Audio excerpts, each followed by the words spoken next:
the distinct privilege and honor of introducing Dr. Tom Mack, who is going to facilitate our discussion tonight. I asked him if I could use notes so I could outline some of his most wonderful accomplishments. He taught at USC Aiken English for 30 plus years, and he is a distinguished professor emeritus from USC.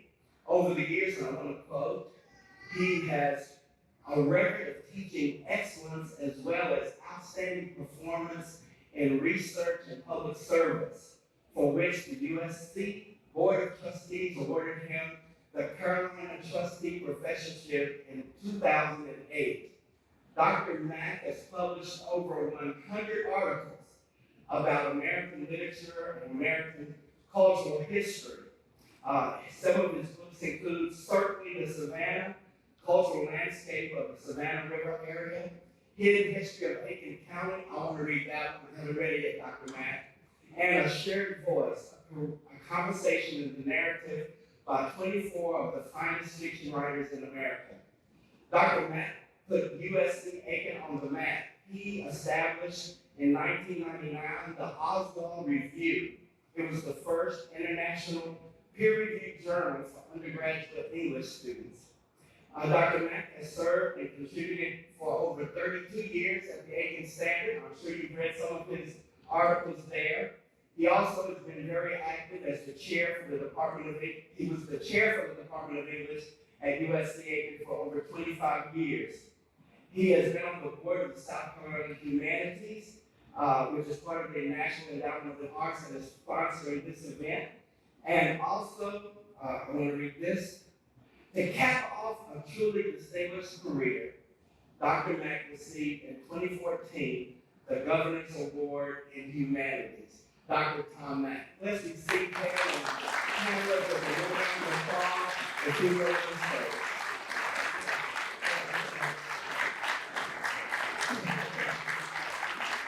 He told me not to say all of that, but I thought you needed to do it. And it is my pleasure to welcome you to tonight's event, which was really organized in order to celebrate the opening this very day of the Smithsonian Traveling Exhibit, Voices and Votes, which, as Reverend Slaughter mentioned, is on view until September 3rd. So I hope that if you haven't visited the Aiken County Historical Museum as yet, you're planning to make that visit, maybe visit it twice, 3 times, 4 times 5, half a dozen times. I got a thumbs up from Lauren Virgo, the director of the museum. Before I introduce tonight's panelists, I should mention something about SC Humanities, our state's program of the National Endowment for the Humanities. This is an organization that provides grants to cultural organizations around the state, colleges and museums and libraries that are engaged in public programming in the humanities. SC Humanities also sponsors a statewide humanities festival every year. And back in 2018, Aiken hosted the festival. We had events in various locations around the town. This September, Allendale will be hosting the statewide humanities festival. And you can find out more information by going to the SC Humanities website. Also, finally, SC Humanities does manage the Smithsonian Traveling Exhibit Program for the state of South Carolina. And there's no one more intimately involved in organizing the traveling exhibits than the staff. There are 20 board members from all over the state, but there are 5 staff members, and I think 3 of them are here with us tonight. One of them is the Assistant Director, T.J. Wallace, the person in charge of Special Initiatives and Development, Dr. Alice Taylor Colbert, and our brand new Communications Director, Catherine Beltran. And where are they? Can they stand for just a second? I know it's rather dark. Alice is waving in the far into the back. Catherine is up here at the front. Where is TJ? Here she is. Okay. These very talented, these wonderful women, two of whom traveled from Columbia to be with us this evening, and one all the way from Anderson. Now it's my pleasure to introduce tonight's distinguished panelists. Our first member of the panel really needs no introduction, but I'm going to give him one anyway. You probably know him best because he hosts the Friday program on South Carolina Public Radio, Walter Edgar's Journal. He's also the editor of the South Carolina Encyclopedia, a wonderful resource to everything you could possibly ever want to know about our state, and currently it's online. You can type in South Carolina Encyclopedia on any browser, and it will take you to the home page. You hit any letter in the alphabet, you can find out hundreds of articles about a wide variety of topics. He's also the author of the definitive history of our state, which is appropriately enough entitled South Carolina, A History. This is the book that should be in every family library. In fact, maybe on your bedside table, right next to the Bible, you can have a copy of South Carolina, A History. I also highly recommend, and I sometimes forget the full title, his wonderful book entitled Partisans and Redcoats, the Southern Conflict that Turned the Tide of the American Revolution. You know, in 4 years' time, we'll be celebrating our country's 250th birthday, the semi-quincentennial. This is a perfect book to be reading in anticipation of that happy event, because it talks about the central role that our state played in our War of Independence. Please welcome an individual whose name is really synonymous with South Carolina history, Dr. Walter Edgar.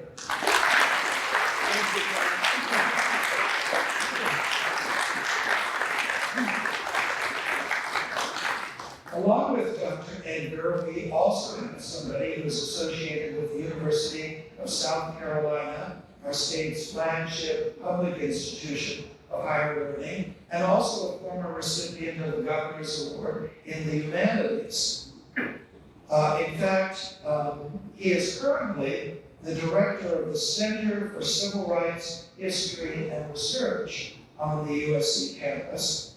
Prior to his tenure at USC, Dr. Donaldson worked on the Martin Luther King Jr. papers at Emory University, where he earned his doctorate in American history. In addition to being an award-winning teacher, he is also a prolific scholar and a very popular consultant to a wide variety of initiatives in our state. He was born across the river in Augusta, and we are now happy that he calls the Palmetto State his home. Please welcome Dr. Bobby Donaldson.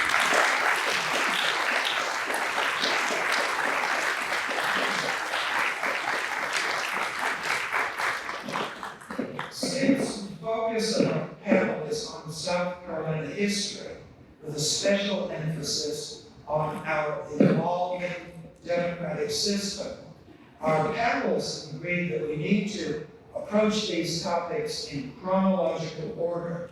So we're going to start with the colonial period and work our way up to the present time. Welcome rights of citizens in colonial South Carolina. I look at this two ways.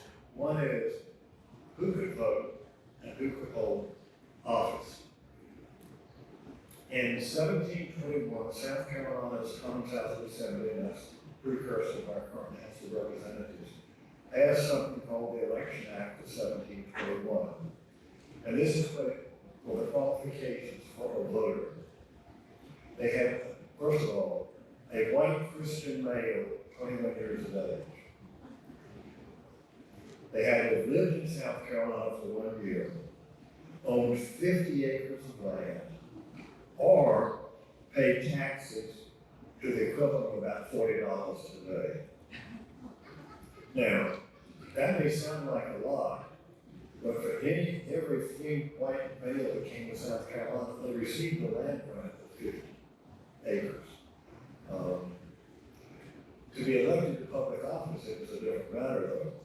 To be in the Commons House of Assembly and meet all the voter qualifications, you had to own 500 acres of land and 10 enslaved persons, or property worth about $46,000 today's money. And you did not have to live in the district that you were elected to represent. When South Carolina became free of the crown, and we passed a new constitution in 1790, the voter qualifications were the same, but they increased the qualifications to hold office, which tells you that as we moved from 1790 to 1860, the qualifications are a bit heavier to serve in public office. You're a member of the House, you still had to own 500 acres and 10 enslaved persons, or other property worth $20,000. But that property had to be free of debt, and that's a pretty important qualification. You couldn't have a loan from the bank on your property, or even more importantly, frequently when people purchased enslaved persons, they did it on credit. So that was to ensure that the representatives would be independent. But to be in the Senate, the qualifications doubled. 1,000 acres. Then for governor, all of those qualifications and $200,000 worth of property freedom. The General Assembly was gerrymandered in favor of the Low Country, small white population. In fact, the first protest over voting in South Carolina came from the white male citizens of the Low Country. And their complaint was 4/5 of the white population had their laws made by 1/5 of the residents who elected the majority of the House and the Senate. And then interestingly, in the early 19th century, things began to change. There's something called the Compromise of 1808, where they decided that first of all, the House would be 124 members, just like it is today, 124 members. Half of the seats in the House would be apportioned according to population of the counties. Half would be apportioned according to taxable wealth paid by the citizens of the county, which meant that those who lived in the Low Country and owned large numbers of enslaved persons got higher representation. And then the first state in the United States to grant universal white male suffrage, believe it or not, was the state of South Carolina in 1809. All property qualifications were eliminated, and for the act, every white man 21 years of age, a resident of this state, shall have the right to vote. Period. At that time, that was considered fairly radical. And Bobby, you want me to stop there, or you want me to get to 1865 and then you take over? I'll stop there, okay? Well, good evening, everyone. I'm delighted to be here, particularly with Tom and Walter, in this extraordinary venue. Before I delve into the homework I've done based on Tom's questions, let me congratulate Reverend Slaughter and all the members of Second Baptist for what I witnessed here today. I know another Southern Baptist over yonder. And to now see this space and to see what you're doing, this underscores the familiar refrain, God works in mysterious ways. It is wonderful to recall. I am from across the river in Augusta, Georgia. That's true. But let me tell you how I got there. Some of you who are from this neck of the woods know Silver Bluff Road. When you take Silver Bluff Road and intersects Highway 278, that is a space that we call Petticoat Junction. And that's where our people are from. Petticoat Junction, by way of the bond plant. We were in an area called Ellington or Dumbarton that were displaced by the evolution of what we call the Savannah River site. In preparing for this afternoon's conversation about the voices and people of democracy, I actually spent a lot of time studying the words of Walter Edgar. And it's ironic that Walter went first. In fact, I suggest you go first because Walter is the authority of all things South Carolina. And I'm just the diplomat in some respects for what he's done. But I also want to especially thank Walter. So for 23 years, I've served on the faculty of the University of South Carolina. I've enjoyed my tenure in Columbia, but most people do not know that the chair of the search committee that brought me to Columbia was Walter Aiken. And so I'm in debt. I want to go back to another constitution, the Constitution of 1669. It's called the Fundamental Constitutions of Carolina. In Walter Edgar's monumental book, he reminds us that although that Constitution has been disparaged and critiqued by scholars, that 1669 Constitution is indeed instructive. It was a Constitution never ratified, a Constitution never adopted, but a Constitution that outlined a number of important initiatives. It outlined religious tolerance. It outlined the naturalization of citizenship for, quote, aliens, property rights, land grants.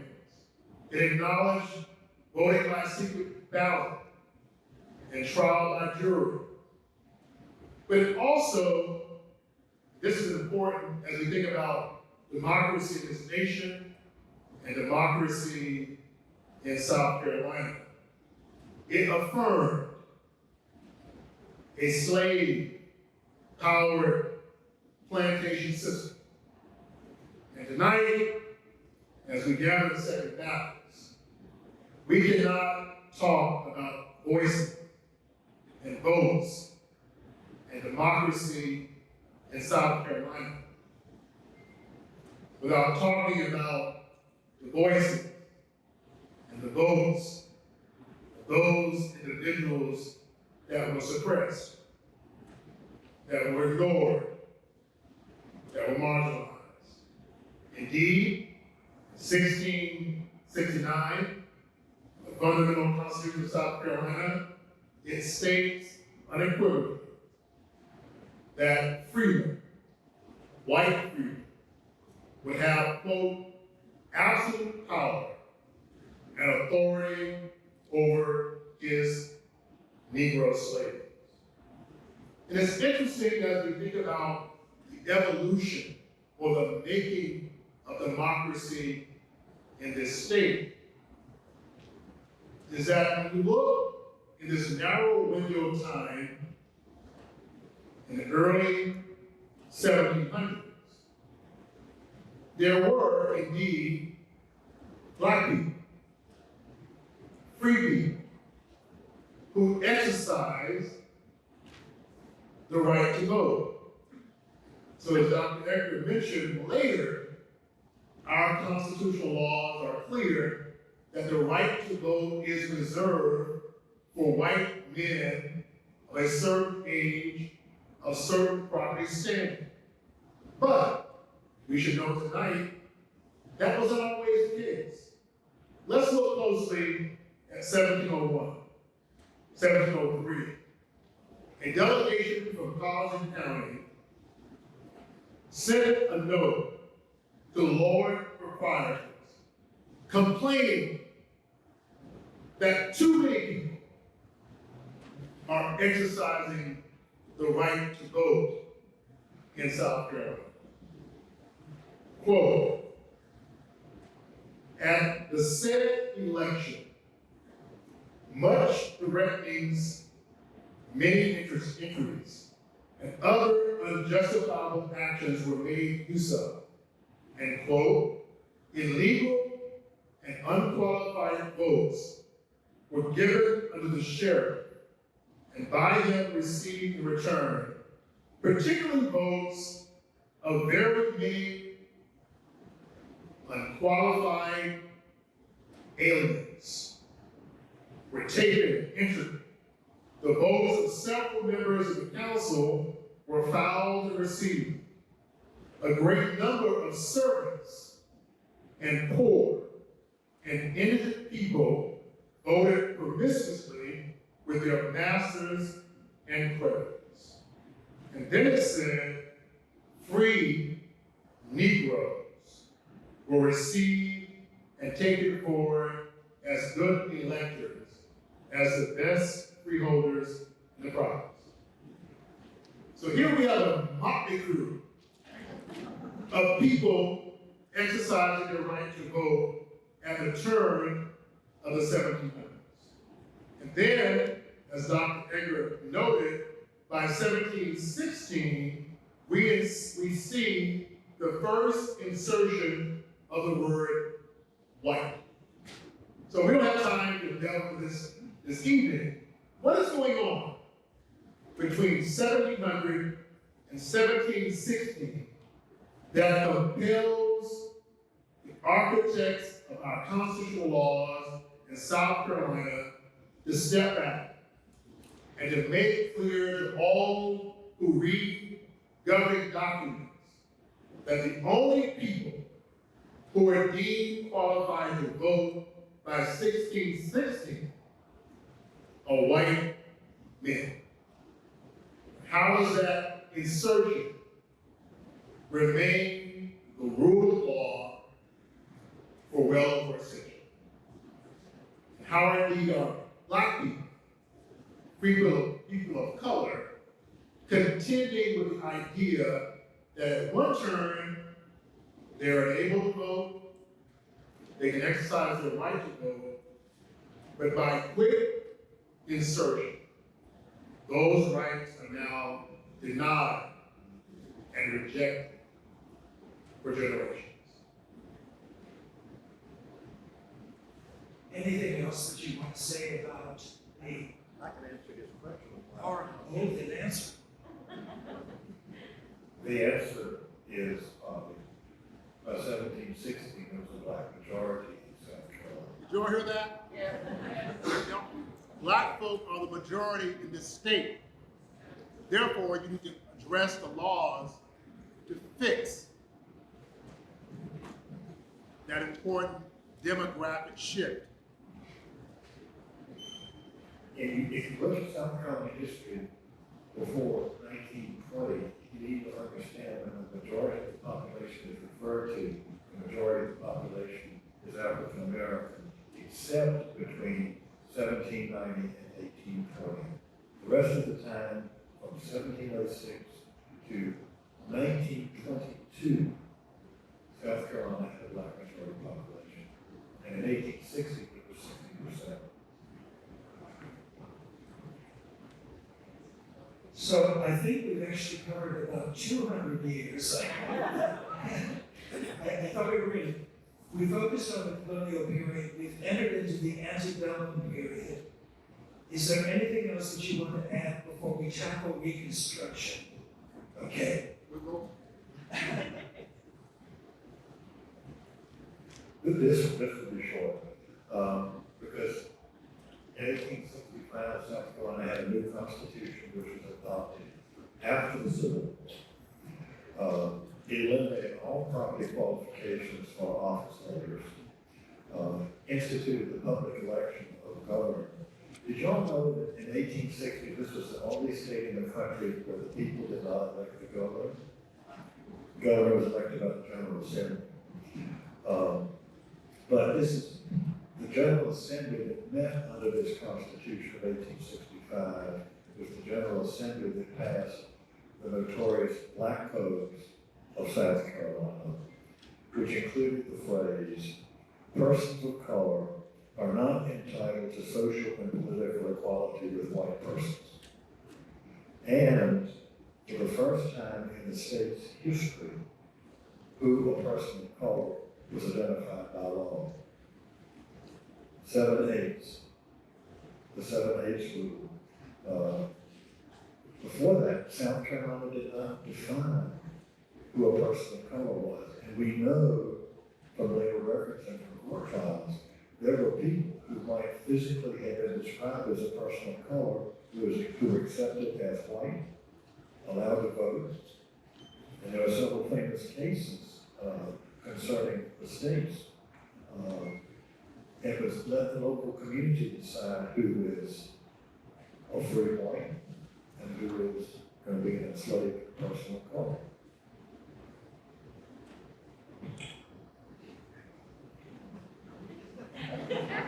We each get one. I'm going to relay.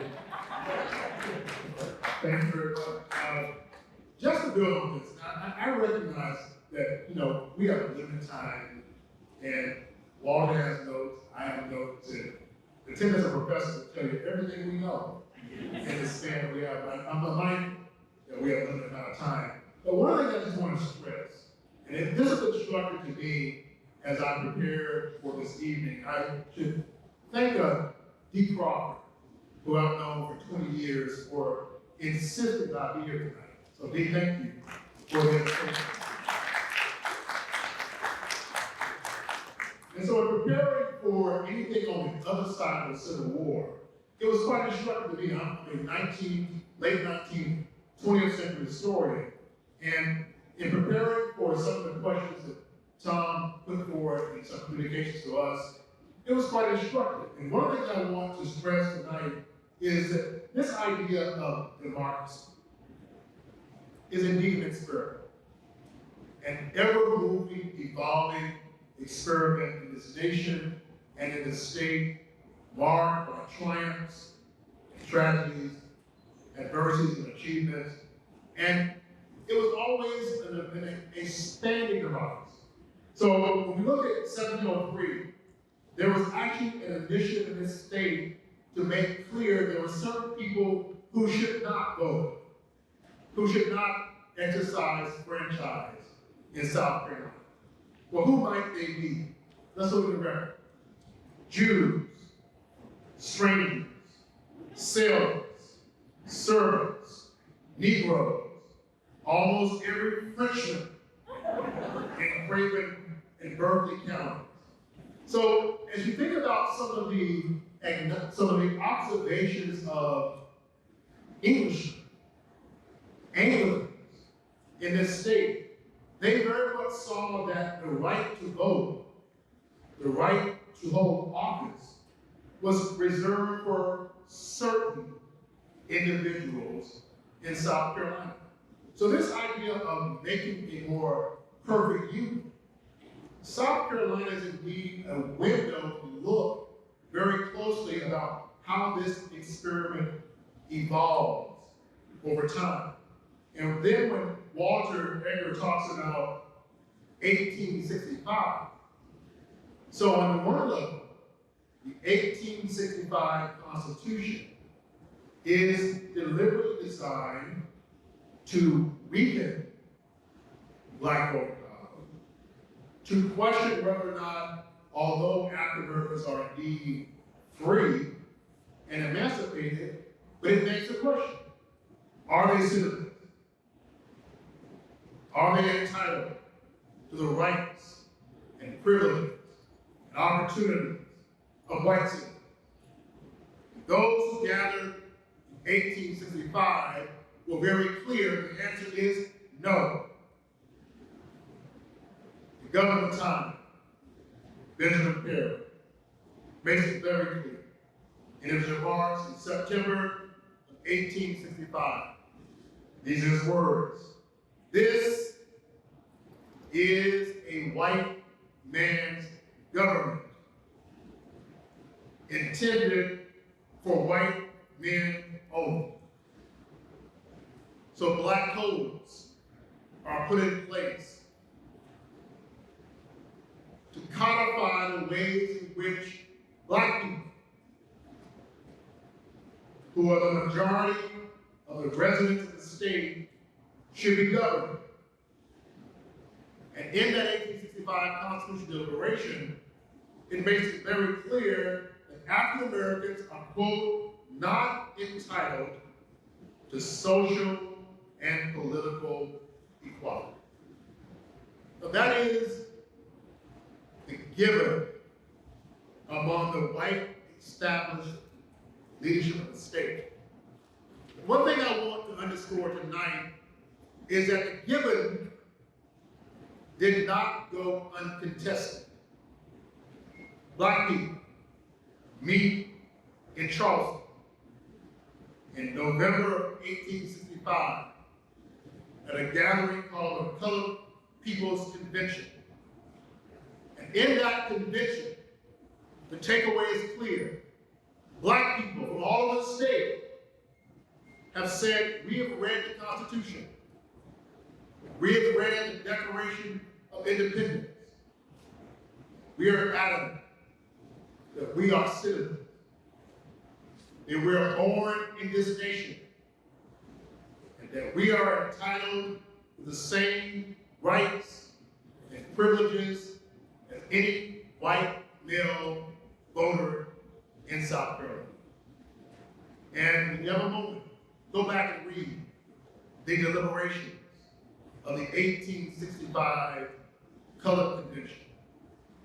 What you gather from that conversation is that here were black people who were deeply attuned to the governing documents of this nation and very much believed that they were indeed affirmed by the Constitution and by the Declaration of Independence.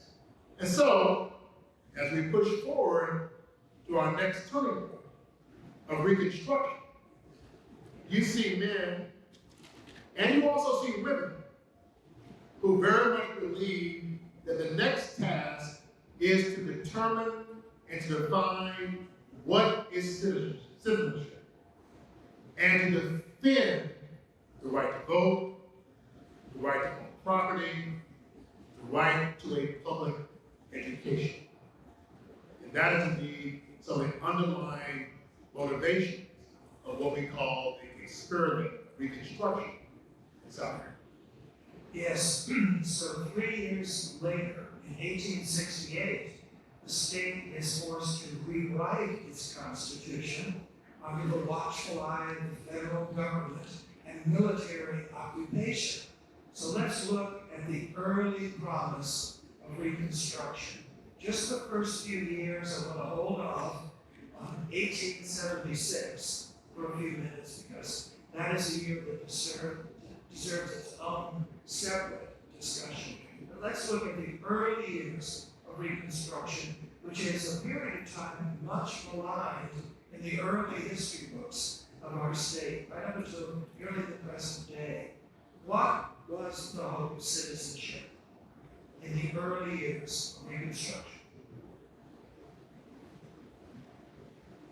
Well, there's a lot of misinformation about Reconstruction. One of the complaints came with the African American majority that they were uneducated, and also applied to 50% of the white population of the state.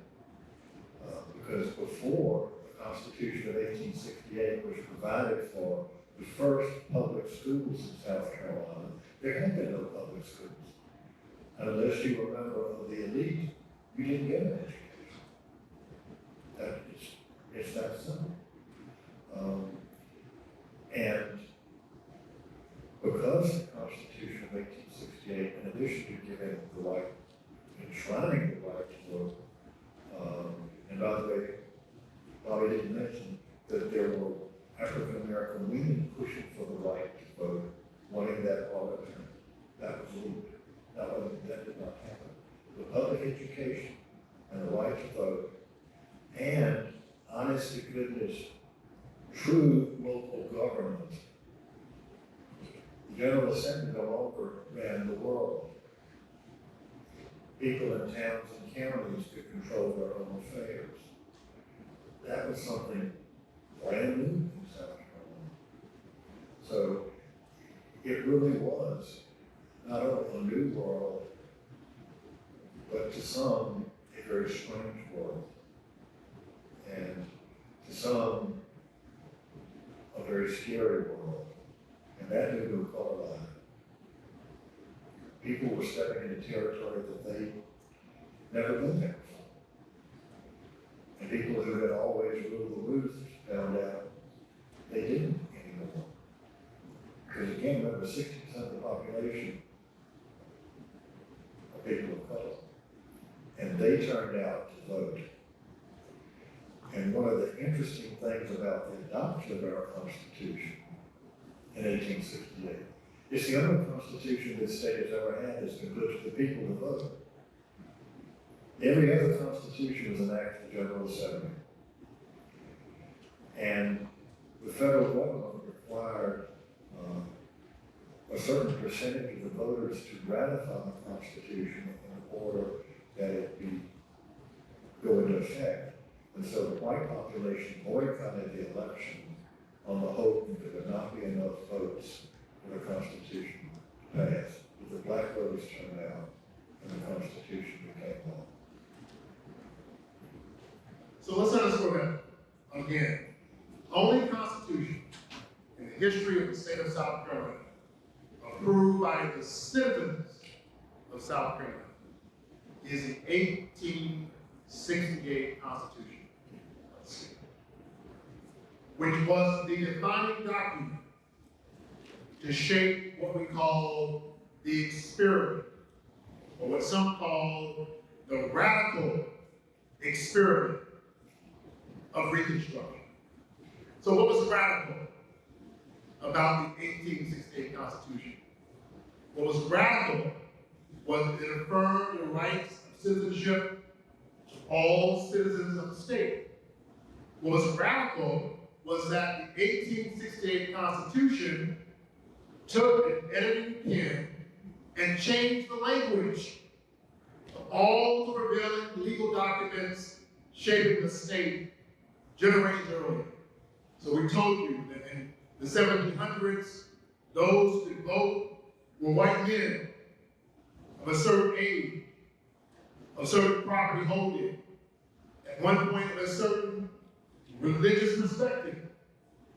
But in 1868, those who helped shape a new constitution, the majority of whom were African American, changed language. The language now reads that those who shall vote will be every male citizen, 21 years of age or older, without distinction of race, color, or formal condition. That was radical. Not only in South Carolina, but in the nation. Many regard the 1868 Constitution of South Carolina as the most progressive constitution adopted in the country in the 19th century, without distinction of race, color, or formal condition. So how do we know that that Constitution had radical consequences? Well, just look at the composition of the General Assembly of South Carolina. It did not look like the composition of North Carolina, or Georgia, or Alabama. It was a far more diverse and inclusive composition. It included a Secretary of State. It included a Secretary of the Treasury, Lieutenant Governor, a member of the Supreme Court of South Carolina. Jonathan Jasper Wright is now an African American. In 1870, a member of the 1868 Constitutional Convention, whose name was Joseph Payne Rainey, becomes the first African-American member sworn in the United States House of Representatives. All of these various individuals who hold office were clear examples of a radical proposition in this state and in this nation. And as Professor Edgar referenced, not only in this window of time are we seeing men exercising their right to vote, holding office, but we're also seeing women advocating for a more inclusive democracy. There are women whose names are Frances Robin Ripper or Charlotte Rollins, names that are not quickly widely known, I suspect, among this audience, but individuals who very much saw that in this radical experiment of Reconstruction, they advocated that not only should Black men be afforded the right to vote and fill office, also that women, and especially Black women, be afforded the right to vote and hold office. So here was this group of very elite African-American women who lived right across from the State House, at the corner of Senate and Sumter Streets, who created a series of public forums, public events, where they advocated for a radical understanding of who were citizens and a radical understanding of democracy in this nation. Very recently, ETV has published a series of short documentaries talking about women who pushed the right of suffrage, including the Rollins sisters during the period of Reconstruction. Well, the progressive tide turns in 1876. What makes that year such a pivotal year in South Carolina history? And what role did Aiken County specifically play in the turmoil of that year? Well, I talk about the election of 1868, but I leave Aiken County to you. You're the historian of Aiken County. 1876 was a contested election, and it was one that was went to the Congress, had to be decided, and it's depended upon the votes of South Carolina and what other state. I think it was Florida. I can't remember the two states. The voting throughout the state was incredible. In Edgefield County, you had more individuals voting for the Democratic ticket for Wade Hampton than there were residents of Edgefield. Now let's repeat that. I want you to hear what the distinguished historian said. There are more people voted in Edgefield County than there were people registered to vote. You do the math on that. And that was just one example. Also, voter intimidation, election fraud, and there was a corrupt bargain, as Henry Jackson would have termed, between the white leadership in South Carolina, between Wade Hampton and his allies in the Democratic Party in the North, that if the president were to withdraw federal troops from South Carolina, in essence giving the election to the Democrats, that South Carolina's electoral votes would go to Butler B. Hayes, the Republican candidate for president. And that election, when I was in graduate school in college, that was reunion and reaction with the great book everybody studied about what went on in South Carolina. I mean, it literally changed the face of the state and the country. Because after 1876, the tide only turns, it's almost a tsunami. And if we get into something like Sarbanes-Oxnard law in 1882. And I think we'd like to do that, but anything else you want to say about 1876, Bobby? I have a lot to say from 1876. And we don't have time to talk about all of it. But it is a turning point. Not only in the state, but in the nation. So let's think about it. Between 1868 and 1876, we have this radical experiment Reconstruction, where Black people are holding office, where the University of South Carolina, as a result of the 1868 Constitution, is a majority African-American institution. Something over 90% of the student body between 1873 and 1877 were African-American. So what do you do if you see this radical experiment seemingly being successful? What do you do if your name is Martin Witherspoon Garrett? What do? You adopt a plan.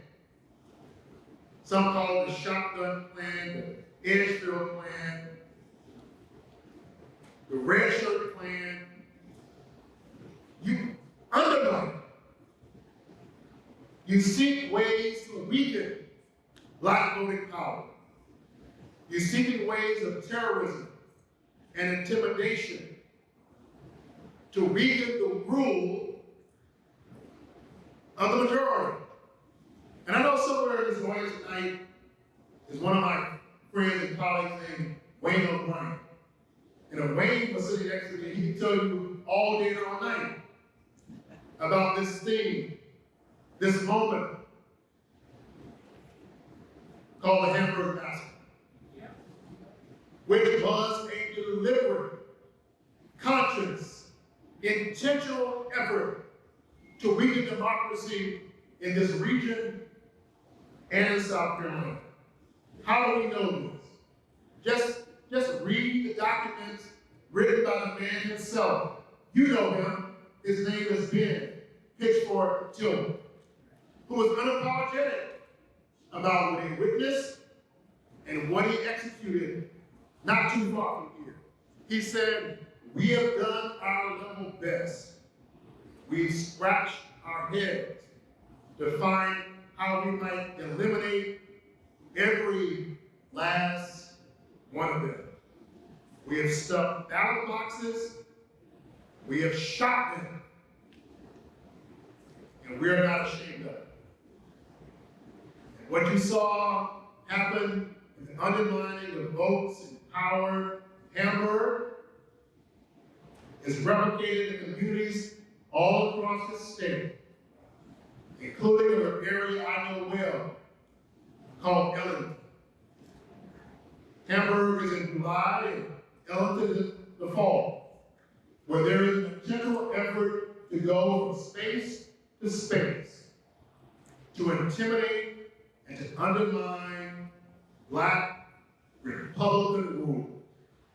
And I'm especially intrigued by what happened in Ellington, because in Ellington, one of the major Republican leaders who was a constable was a man named Alec Williams. Alec Williams was my great-great-grandfather, who was a target of the red shirts. And Alec Williams did not believe in nonviolence. He advocated his own shotgun policy. And he said, anyone who crosses your door, fire back. Now, how do I know this? He testifies before Congress in 1876, 77, about what he witnessed and endured in this region as his own rights and the rights of those who served with him were undermined. So as we think about the voices and the votes in this nation, we cannot do justice to the topic without giving serious attention to a deliberate effort in this nation to undermine the rule of majority called the Hamburg Massacre of 1876. And much more, Wayne, needs to be done to amplify and illustrate what happened in this region of South Carolina to challenge democracy in this nation.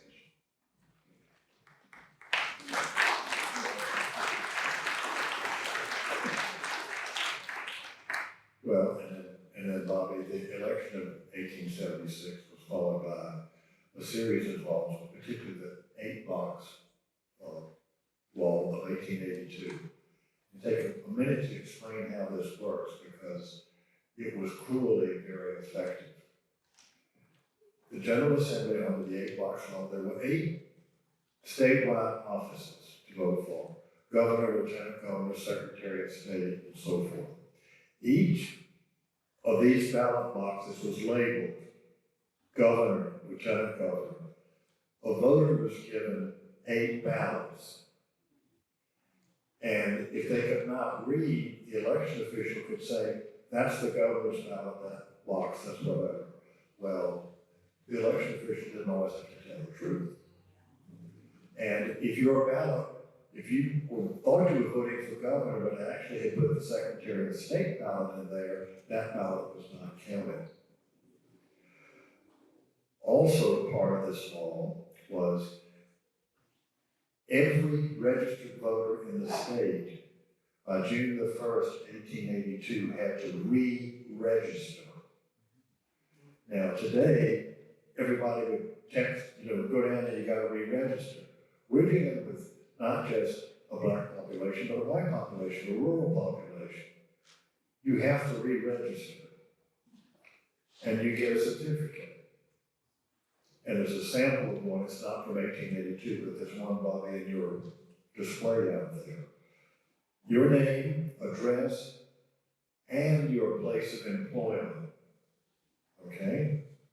Now, you've re-registered on June the 1st, but in September, after harvest, in the rural community, you frequently went to work on another place.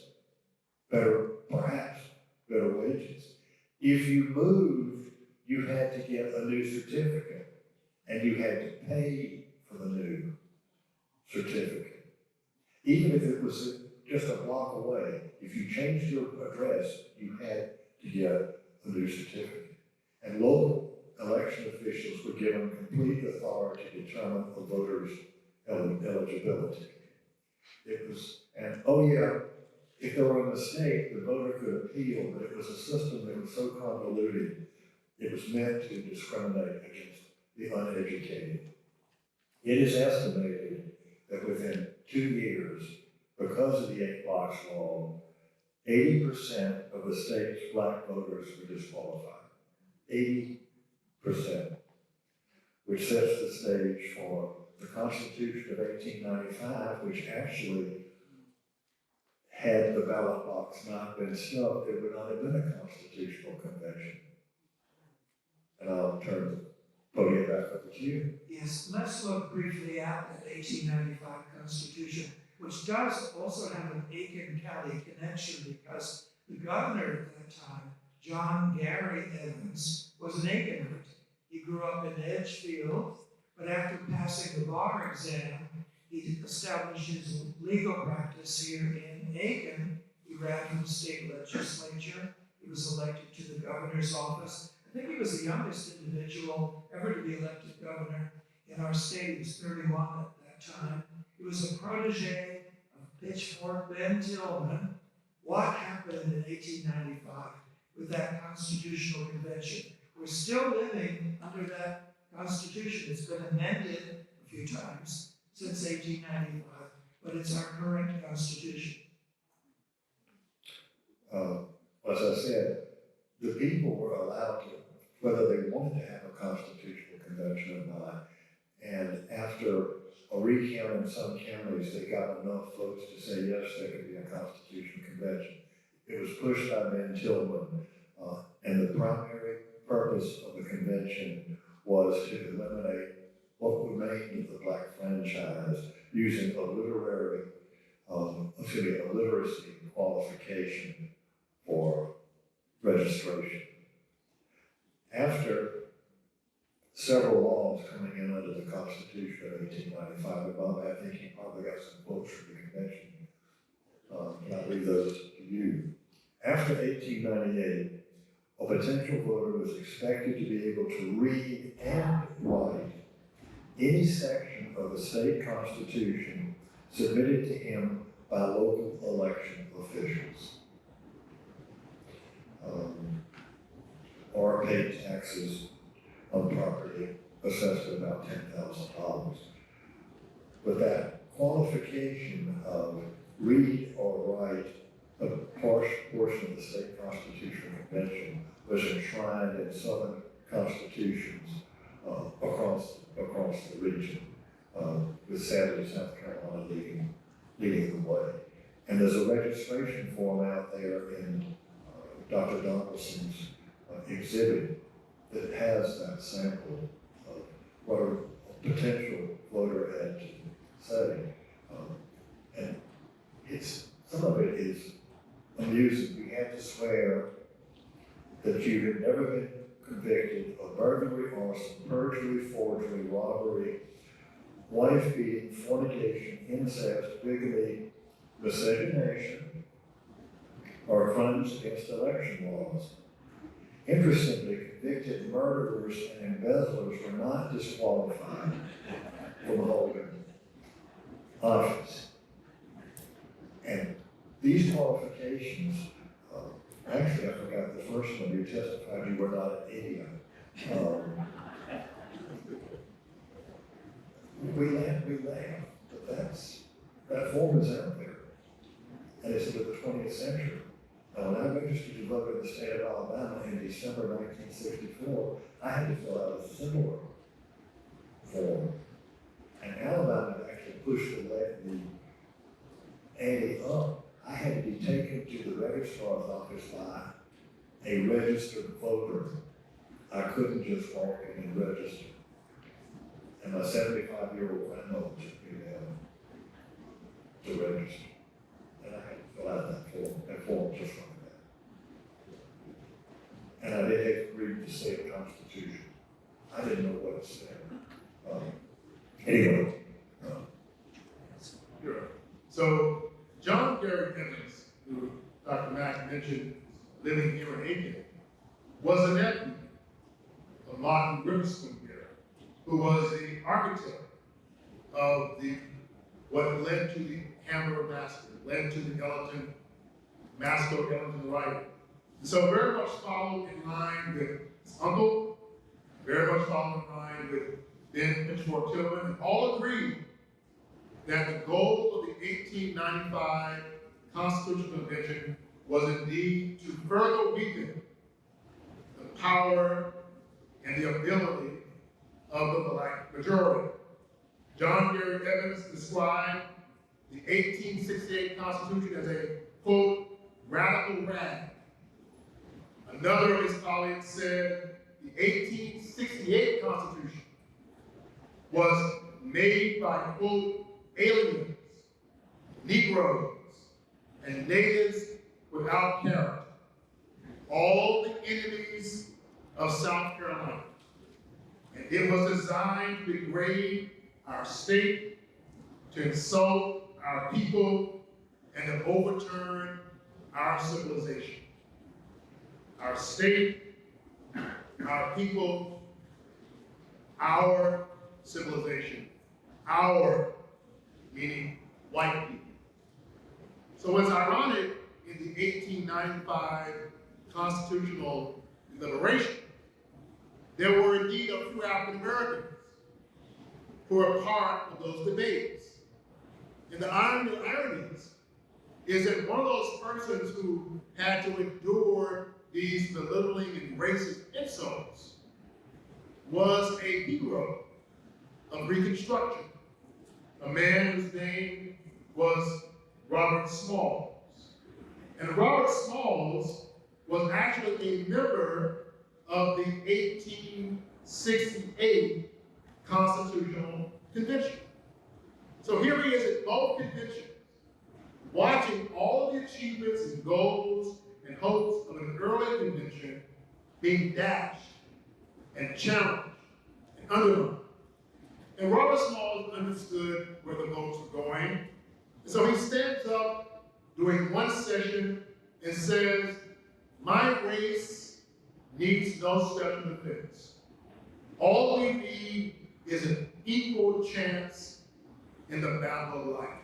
So even as we find this sharp uptick in disfranchisement, we should know that even though that has happened, African Americans are still engaged in forms of resistance and protest against a clear and determined effort to undermine their abilities as voters and their abilities as citizens. Let's look now at voting rights in the 20th century. We'll turn to the 19th Amendment, passed by Congress in 1919, and then ratified by the states a year later. 35 states, I think, ratified that amendment. There were, of course, certain states that rejected the amendment. And can you think of at least one of those states? The state of South Carolina, it took 50 years for South Carolina to endorse the 19th Amendment. It wasn't until 1969. So can you answer this question, gentlemen? How speedily did the 19th Amendment bring about universal women's suffrage? And why was South Carolina so slow? Well, we get back to the issue of population in 1920. This is still a black majority state. And many of the white women who were pushing for equal rights did not want African American women to have the right to vote. Because again, that would be, gosh, if all of a sudden you've got black women voting as well as potential black men, it's still facing us. That world is not what we want. And some of the suffrage supporters danced around this question, and I've been in sessions by the League of Women Voters basically saying, we know what happened between 1915 and 1920 wasn't right, that they ignored completely of black women who said, we would like to have you part of this movement. And they would say, no, this is our fight, for us, not you. So I just want to underscore one thing in case you missed it. The 19th Amendment is ratified in 1920. And it is not approved in South Carolina. What year did you say? 1969. 1969. And so this long journey of women's suffrage, we're seeing a number of individuals who are pushing for the rights of women to vote, to hold elective office. Here in Aiken, Will Sally is perhaps the most vociferous of the champions of the right of women to vote. Her husband is the mayor of Aiken, who opposes his wife's position on the right of women to vote. She becomes a prolific marketeer of the right of women to vote.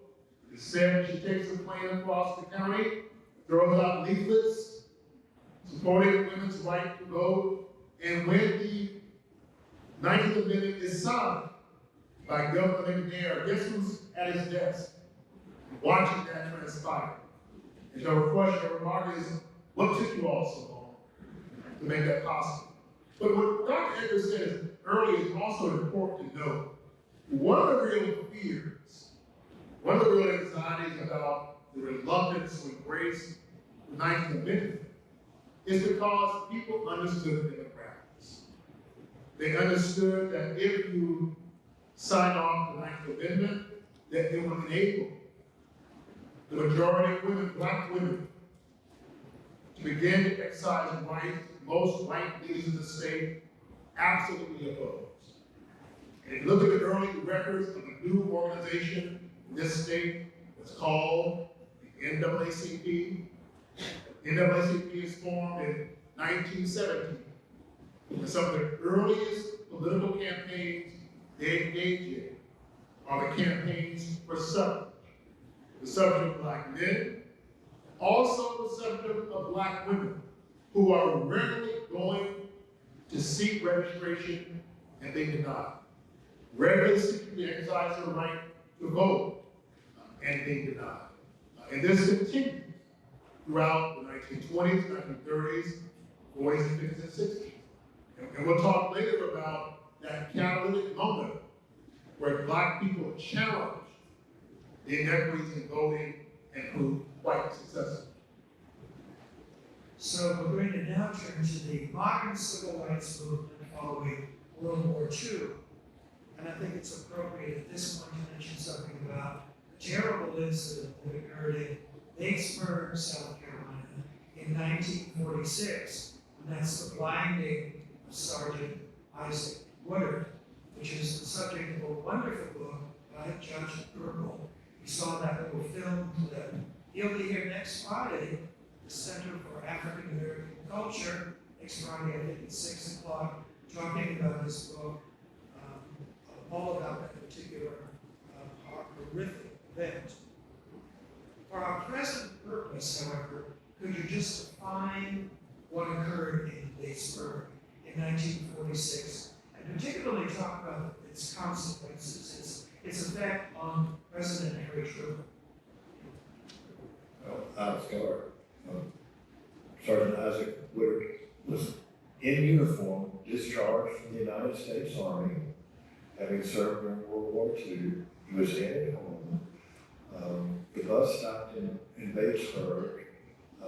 He needed to use a restroom, which was not available. The bus driver made some kind, that gets into discussion. But anyway, the bus driver told the local law enforcement, this, and he used the term, is causing a problem.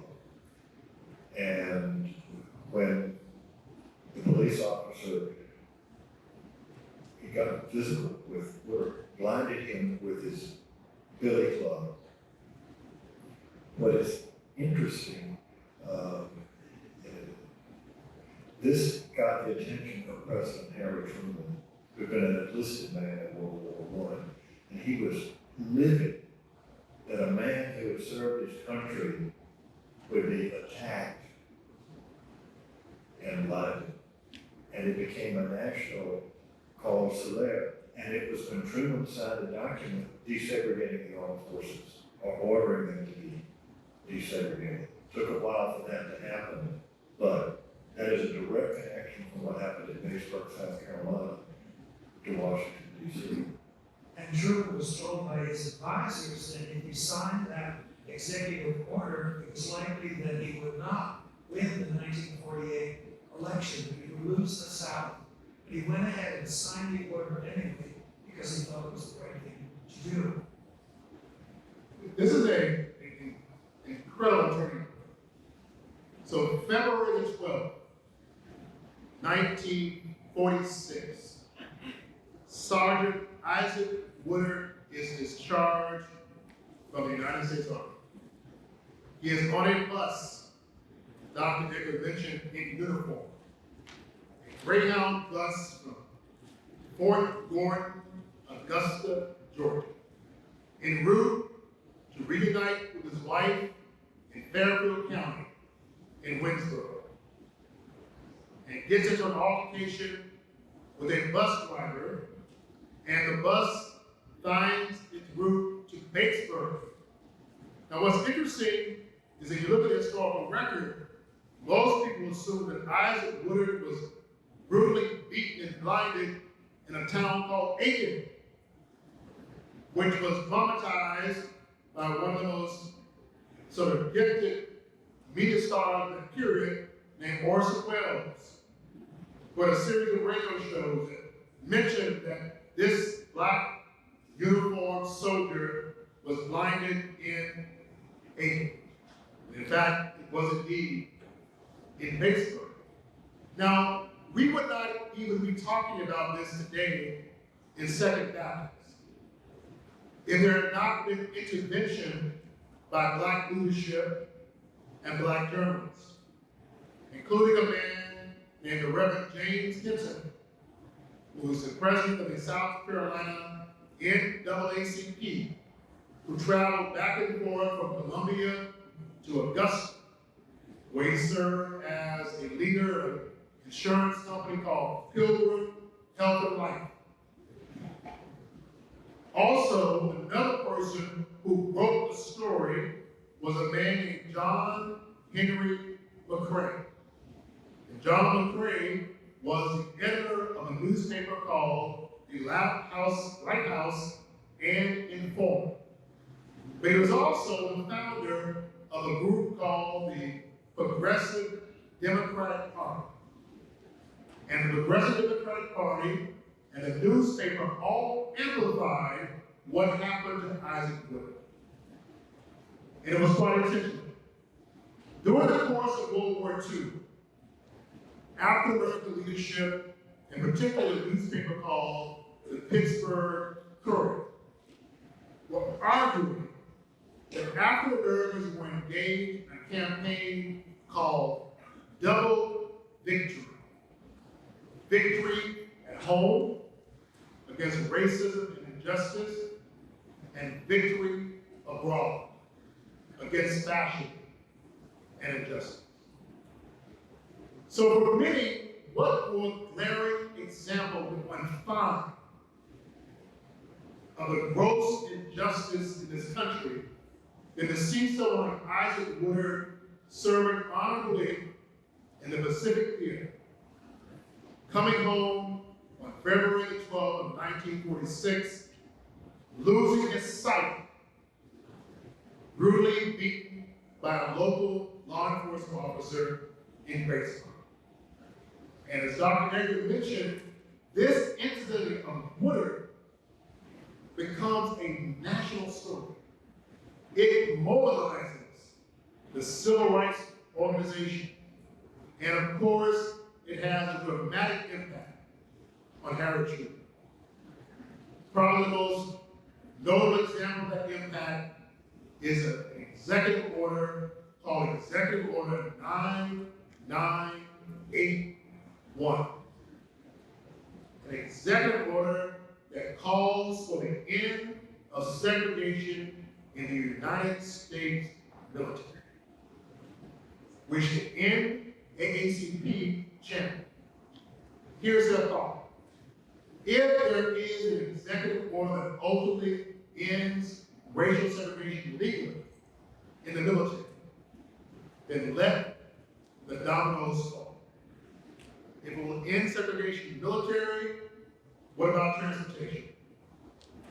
What about education? What about housing?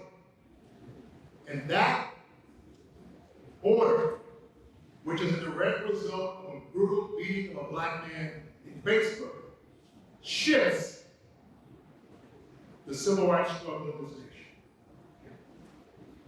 Dr. Donaldson had mentioned that Aiken was initially misidentified as the town where this horrific event occurred. And this was in 1946, and it was the first year that Odell Weeks was mayor of our town. Many of you remember Odell Weeks, who served as mayor on and off for about 40 years. And in 1946, he was a young man, he was in his late 30s, and one of the first things he has to do is defend the honor of Aiken when it was misidentified as the site of this brutal beating. We're now going to turn the page and talk about cases heard by Judge Waring, a native Charlestonian, a white Southerner, and a very unlikely civil rights hero. It was Judge Waring who actually adjudicated the trial against Sheriff Linwood Shull who was the man accused of beating Sergeant Woodard in Gatesburg. And Judge Waring was not particularly happy with the verdict because the sheriff was acquitted of any fault by an all-white jury. This is the moment that Judge Waring became woke and became a civil rights advocate. He adjudicated the case in 1951, Briggs v. Elliott. So let's talk a little bit about that really important law case and how that affected the progress of civil rights. Well, we're talking, go to Clarendon County, South Carolina. Mr. Elliott was superintendent of school district there. And it started off with African American parents who just simply wanted a school bus, which they purchased. And they asked for help with gas and maintenance, and that was denied. And that case was thrown back to Clarendon County, and then with state under the NAACP, they said, let's go for the desegregation of the schools in this district. And that became the case of Briggs, the lead plaintiff. And there were a group of parents who all signed on to this case, and they knew what they were taking on. Loss of jobs, denial of service, the squeeze, as it would later be called, in response to Black activism. And interestingly, it took a while, Bobby, unless I'm mistaken, for the state NAACP to get the national organization interested. If they were looking at colleges, they were not looking at elementary schools. So this underscores, when we talk about voice and votes, the critical importance of grassroots movements. Has anyone ever been to Summerton, South Carolina? A little dot on I-95. Some say is now the corridor of shame. And in that little small town of Summerton, in fact, not even Summerton, on the outskirts, places like Jordan, Davis Station, Black men and women and children dare to defend their constitutional rights. This is the late 1940s. But before we talk about the legal dimensions, let's talk about the broader culture.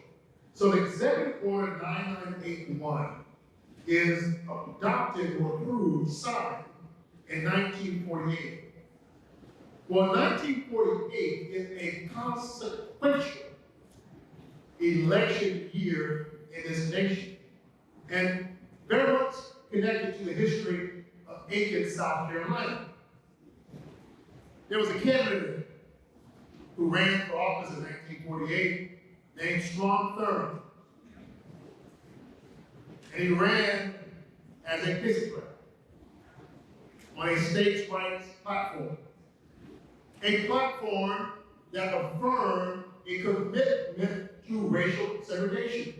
It indeed was a direct response to the smoke movement of President Truman and certain elements of the Democratic Party.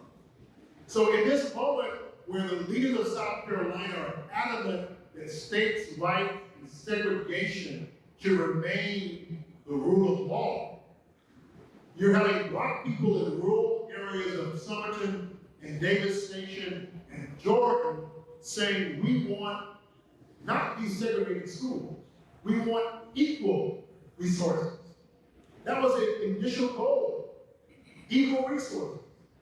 And then it is claimed that Judge Waring, this Damascus Road jurist who completely becomes an advocate of civil rights, who encourages the litigants, and Judge Girdle can underscore this, that the goal is not simply the equalization of resources. It is the undermining of inequities in education. And they pushed forward for a new campaign of racial integration in schools. And so in this little small town, in Summerlin, South Carolina, the most consequential of the multiple cases that we now call Brown v. Woodard was rooted in South Carolina.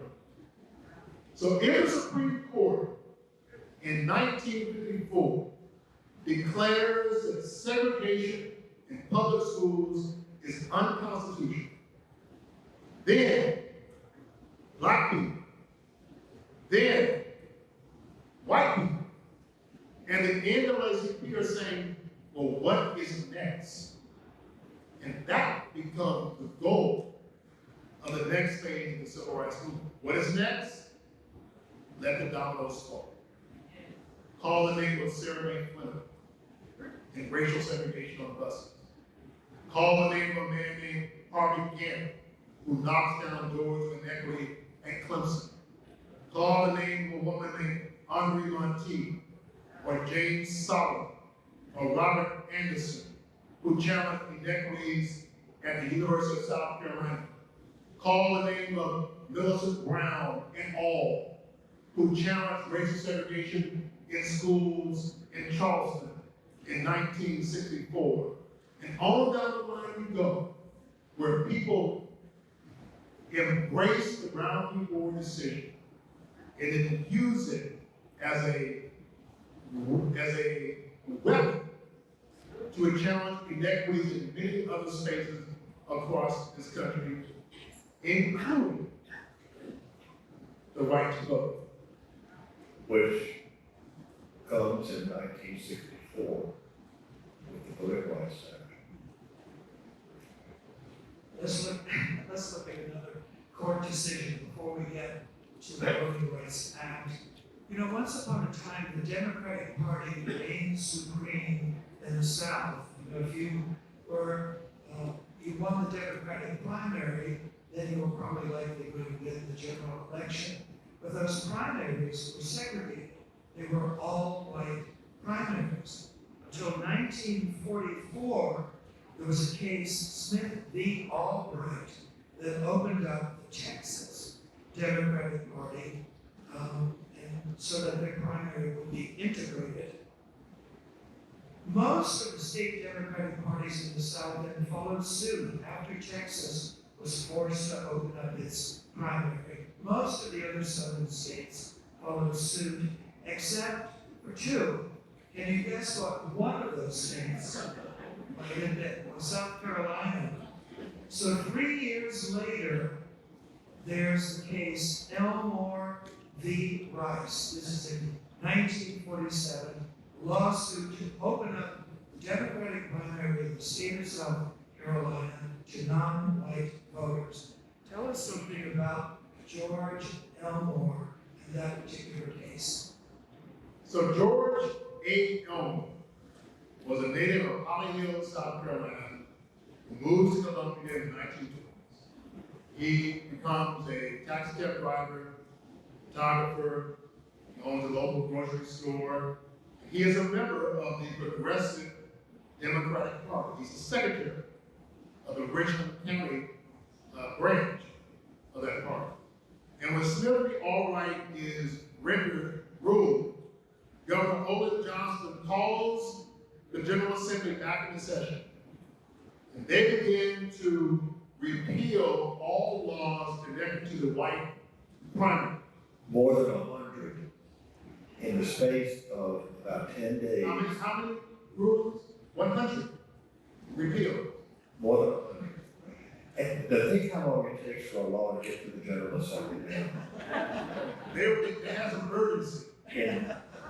In a little more than a week, more than 100 laws were stripped from the book, the law books of South Carolina. And it was called by the journalists, and interestingly, the late Bill Workman, who for many years was editor of the state newspaper, he called it the Kill Billy session of the General Assembly. You want to know anything about the history of the modern Republican Party in South Carolina?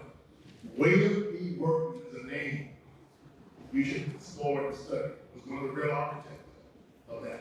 But in 1944, Governor Johnson said we will do all we can legally to retain white supremacy. Those are his words in South Carolina. And so the Democratic Party becomes a private club in South Carolina. So the Progressive Democratic Party are seeking ways to break through this private club. And George A. Elmore was an African American who looked like Walter, Edgar, and Tom Mack. He looked white. And he used that to his advantage and sought to sign up on the voting books of Columbia. Many occasions he went with other African Americans who looked like me and was rejected. But one day he went in by himself. And he was able to sign his name on the voting books. It is said by John McCrae that George Elmore neglected to put down his home address. And the clerk looked at the missing information and said, "You did not put down your home address."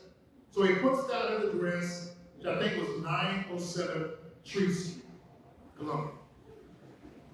And the clerk looks at him and says, "We don't live on Tree Street." And George Elmore says, "No, you don't, but we do."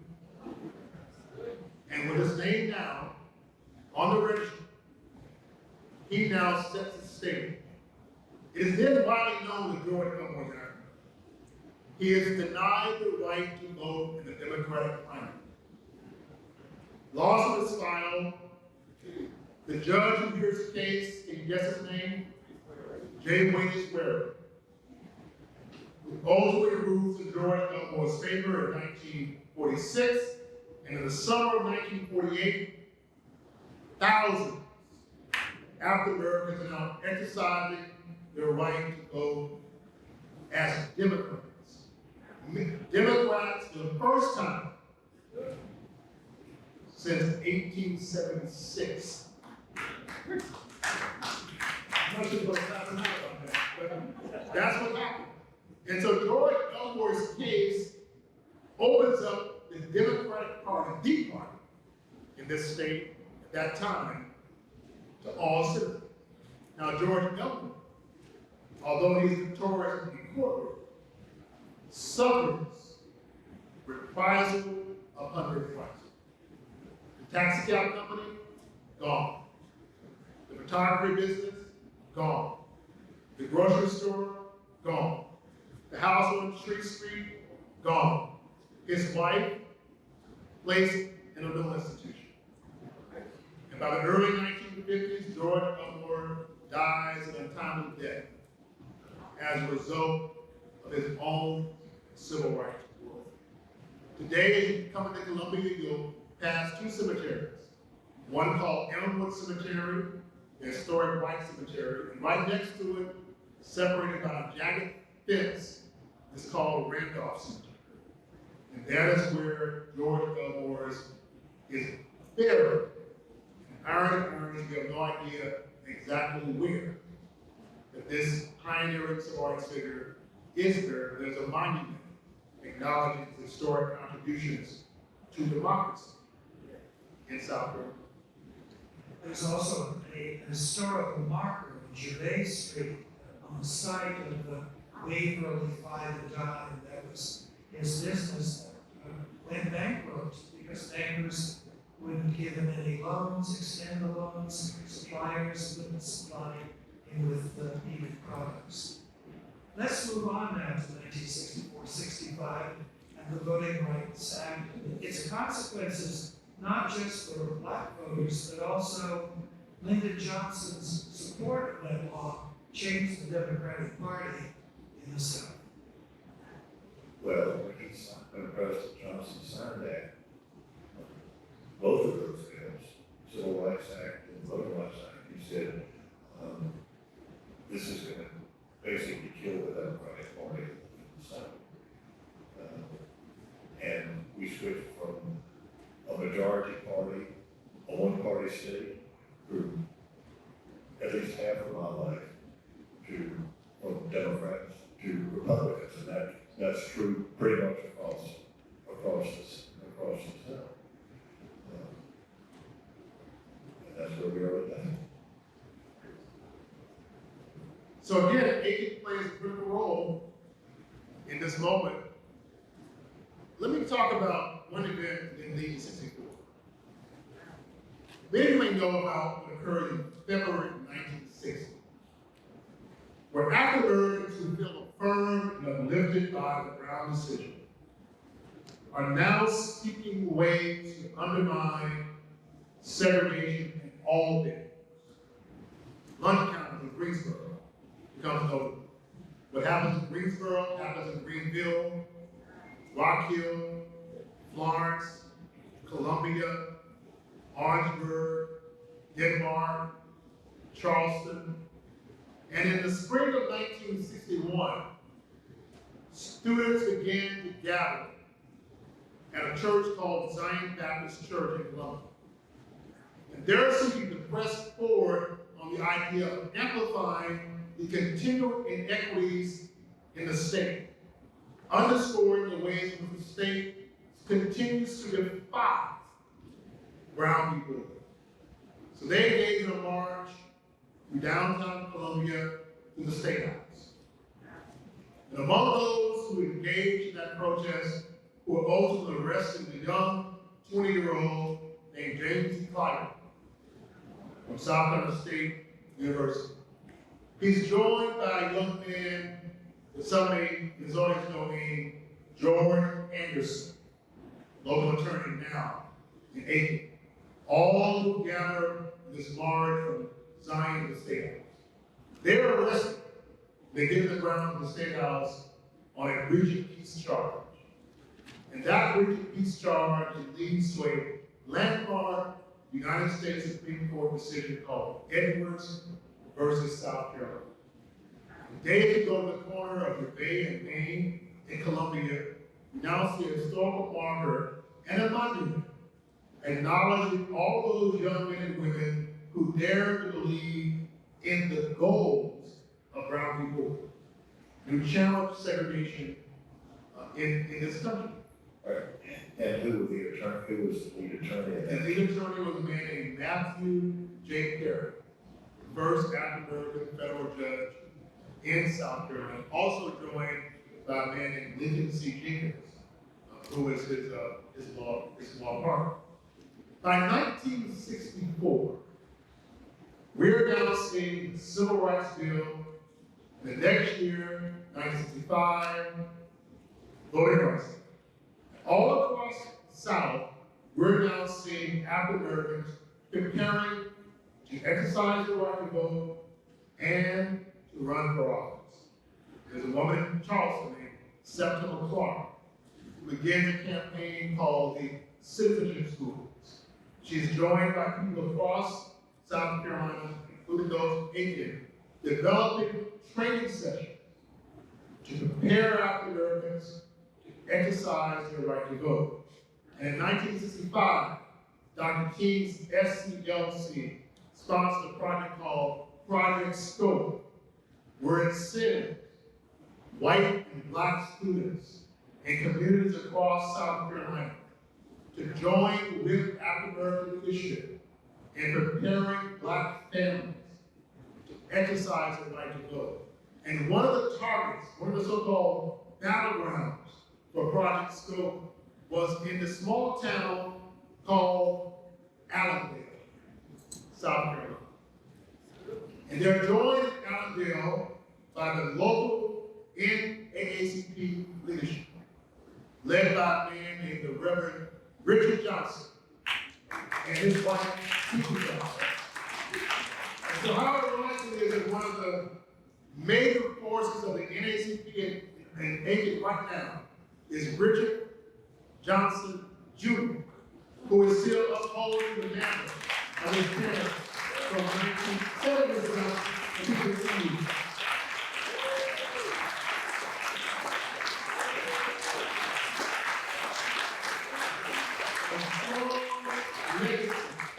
out of this church called Second Baptist of Aiken, South Carolina. I think we'll conclude the formal part of the program by asking both gentlemen to assess where you think we are today regarding the quest for full citizenship for all Americans, and also to get out your individual crystal balls and sort of predict where you think we are headed in the future. Is this too dangerous a question? How to destroy it, about fortune.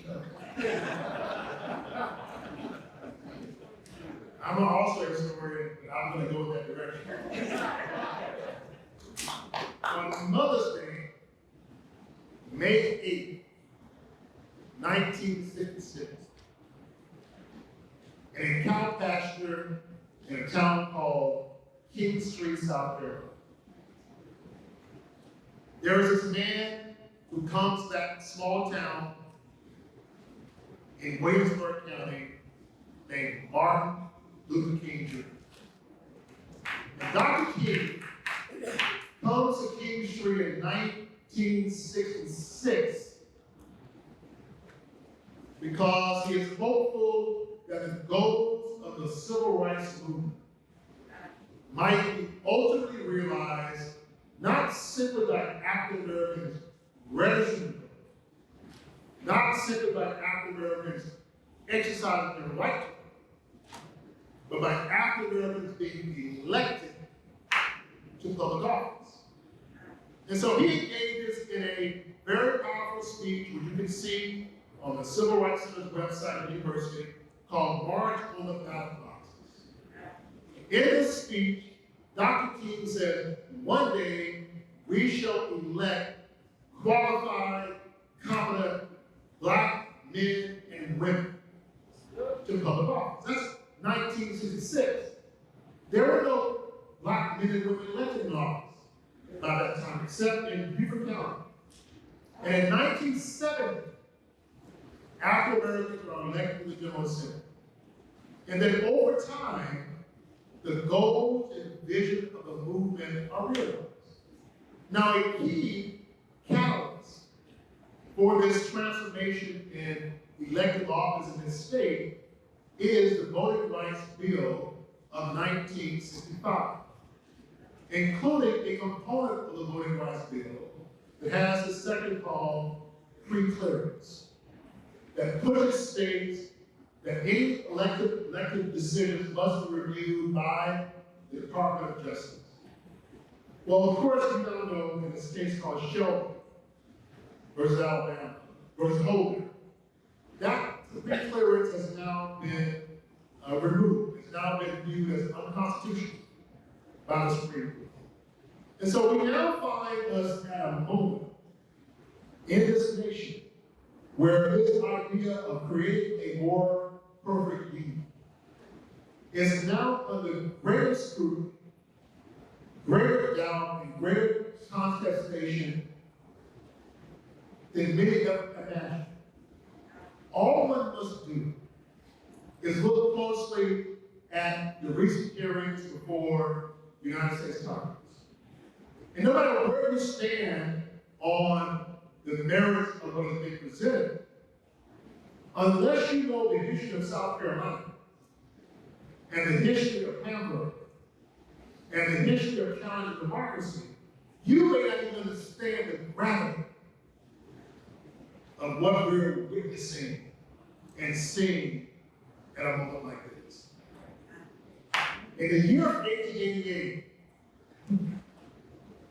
there was a scholar and a journalist who came to South Carolina to study the collapse of Reconstruction. He goes by train from D.C.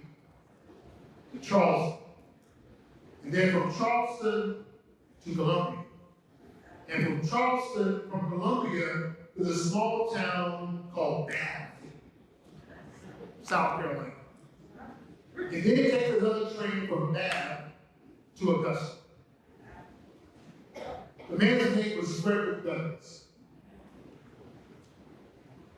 And Frederick Douglass said he was overwhelmed by the quick undermining of democracy in the country by what he witnessed in 1888. But when he goes back to Washington, D.C., he says, we must tell the truth about our history at whatever cost. The truth shall make us free. And we must tell the history of this nation until justice is realized. So again, tonight we gather to talk about voices and votes, but it's not simply about the past. It's not simply about history. It's about the world in which we live right now. And unless we know our history,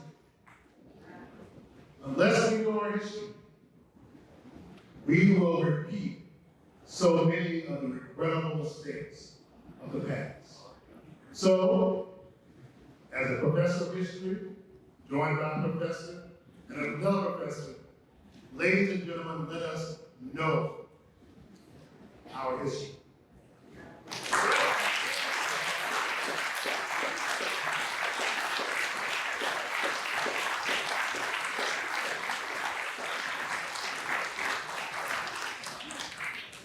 Truer words were never spoken.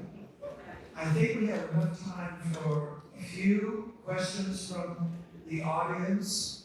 And do we have a microphone available? Or have the three of us appropriate that will be available? Amplification machinery.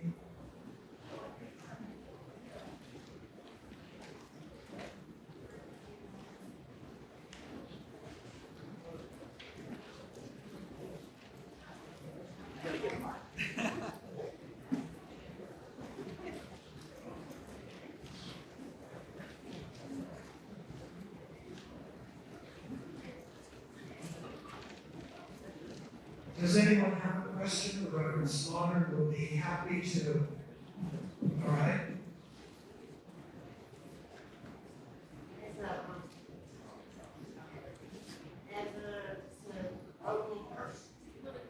Man, you have to really speak into it.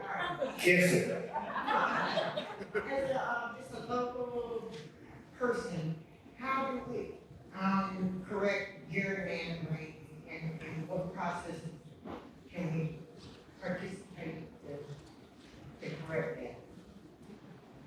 She wants to know if there's a solution to gerrymandering. Solution to gerrymandering, which is not just a South Carolina issue, but a national issue, and sadly, it's in South Carolina, it goes back to the 18th century. Those in power were going to draw the districts to their best advantage. I do not have an answer to that. There are several states where they have impartial commissions that draw boundaries, but if you see what happened in several of those states, that didn't make some of the politicians happy, and they undid what the impartial commissions had drawn. So it's all about power. It's all about power. And like I say, it's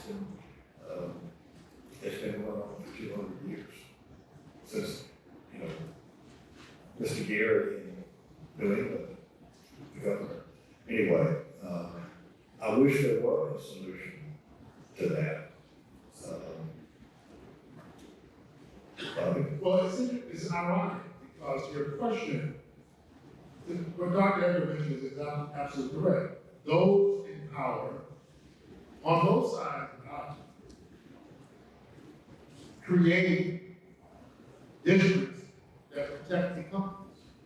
And it's interesting that in 1992, history is made in South Carolina, where James Clyde, the former head of the South Carolina Human Affairs Commission, is elected to the United States Congress out of a district that was in many ways carved out to enable that possibility.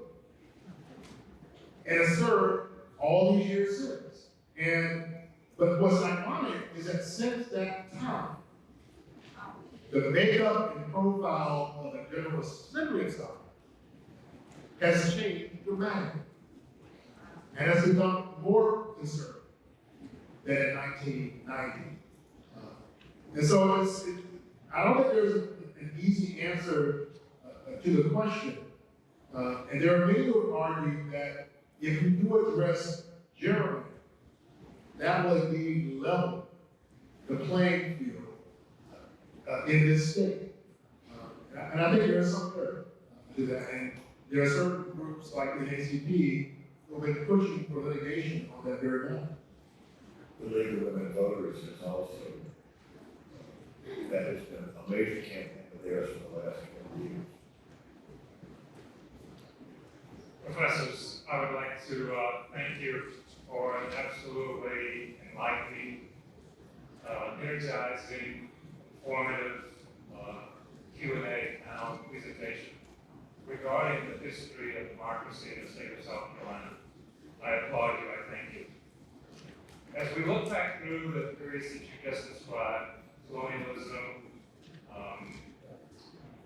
the antebellum period, Reconstruction on up to modern civil rights, education has been an important pillar to keep the threads of democracy together. The free slaves that were able to read and write prior to the Civil War, the Quakers coming down from the north, education has been a key pillar. Could you please just briefly share with us how important that has been with respect to democracy in the state of South Carolina and for the country?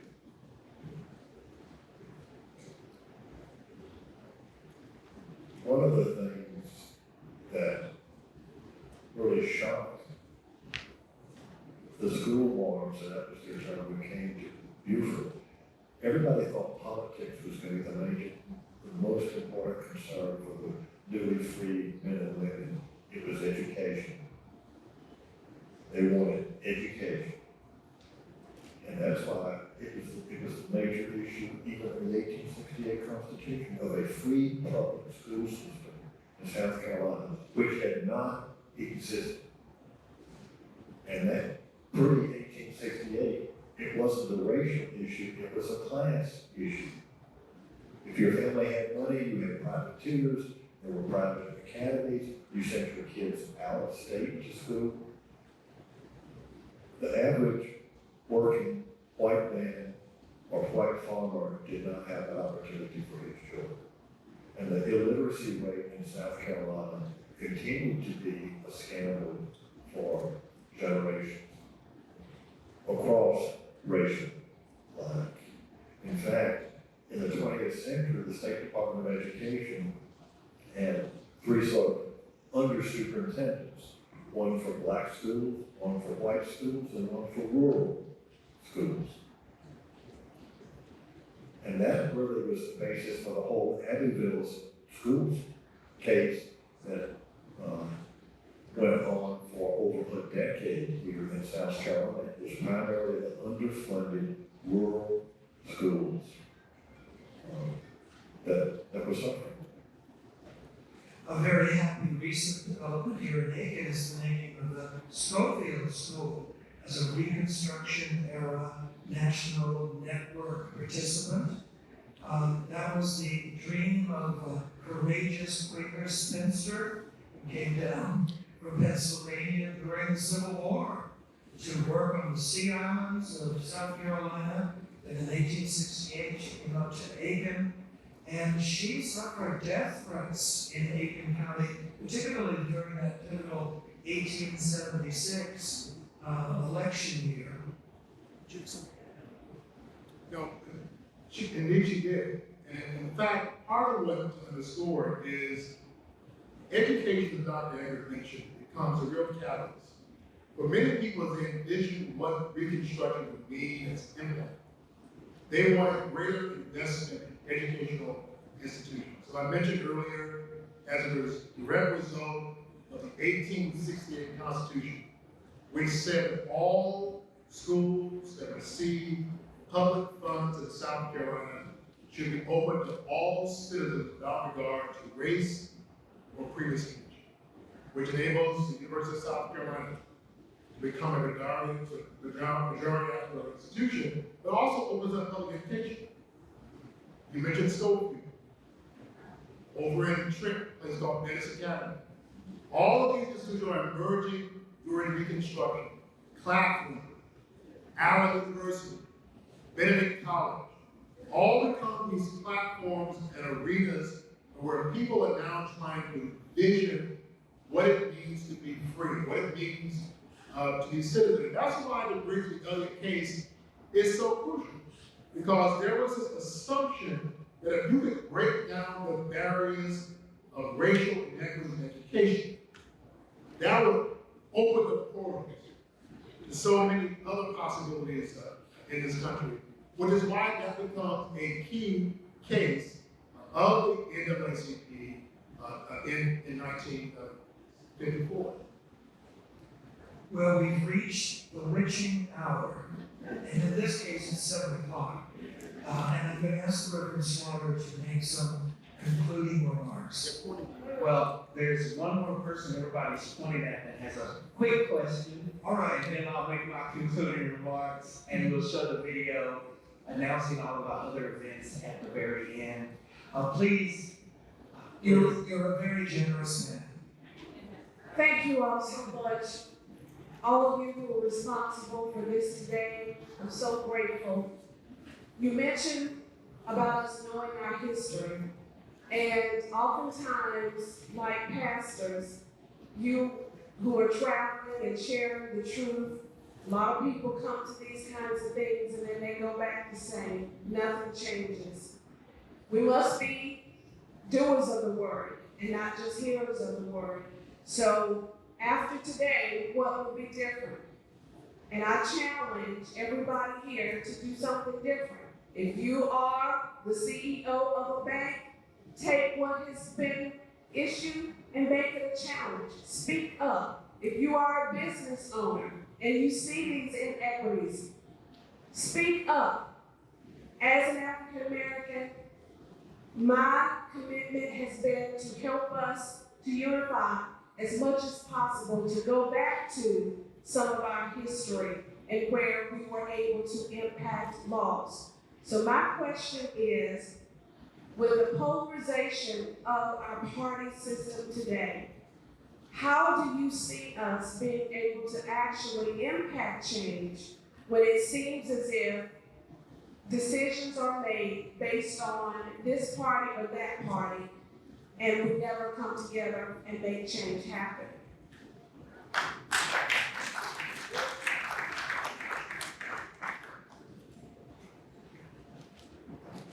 I think if I had an appropriate response to that question, that I should be receiving a Nobel Peace Prize. It is a peculiar dilemma that you raise. And it's interesting, this polarization of politics, which has been consistent in our history, by the way. This what we're witnessing now is not terribly unusual if you look at the historical record. But what is our challenge now is to address this idea of, and it's a fundamental question. What does democracy mean in this nation? What does it mean in this nation at such a convulsive moment in our time? And what does citizenship mean in this nation? I mean, right now, if we look at some of the language that Dr. Edgar and I have been talking about who are citizens and who are aliens and who are outcasts, or who are marginalized, these are some of the very same debates that were happening now. This idea that there is no collective understanding of what the public good is very troubling to me. And I think that's why these forums are so important, is that no, we're not going to know the answer tonight. I don't think the Reverend Scott is going to preach the answer tomorrow. But we can at least think and not be, what's the scripture? Be not conformed by this world, but be what? Let's transform ourselves by renewing our minds.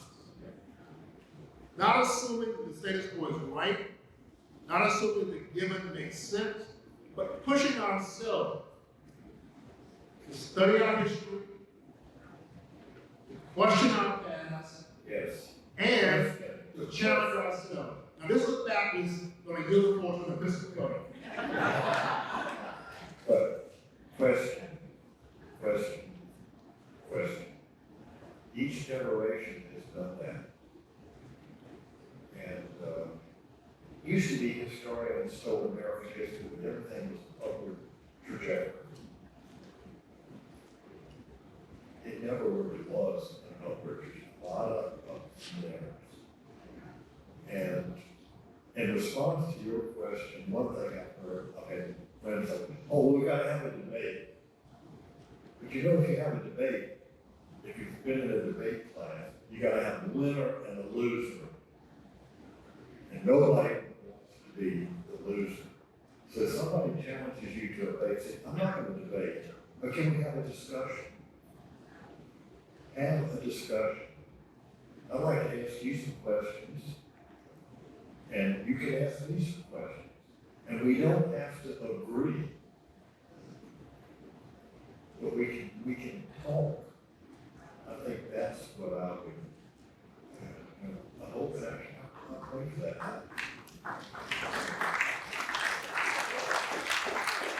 Let's give our guests a hand clap. This has been tremendous. Thank you. And while you're talking, give yourself a hand because you didn't have to be here. Thank you for being a part of this lively discussion. So thank you. Remember our state's mottos: prepared in mind and resources, and the one I recite every day: while I breathe, I